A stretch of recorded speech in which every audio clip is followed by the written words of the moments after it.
guys আমরা fuchka party করতেছি জাল ফুচকা নাগা ফুচকা বানাইতেছে আমাকে ভাই আর ভাবি দেখেন কত মরিচ মরিচ দিয়ে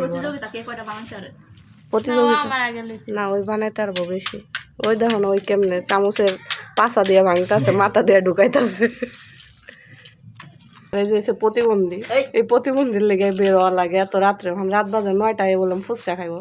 ভাত খাইবো না পাগল বানাই লাইছে পরে বের হইলাম পরে ভাবিরে ফোন দিছি ভাবি ফুচকা টুচকা বানায় পরে এখন আমাকে ফোন দিছে যে বানান শেষ আহো বানায় আবার পলিথিনে লয়ে যাইতেছিল আমাকে বাসায় আমি কই রাইখা দাও তাহলে আমরা আইসেই খাই কত আদর এতগুলো ফুচকা বাঁচতে কতক্ষণ লাগছে ভাবি 5 মিনিট না এগুলা মিছা কথা এগুলা নিয়ে এসে প্যাকেট করে ভাবির হাতে খাইবো দেখে বানাই দিবার লাগি মরিচ দিছে বেটা ওই যে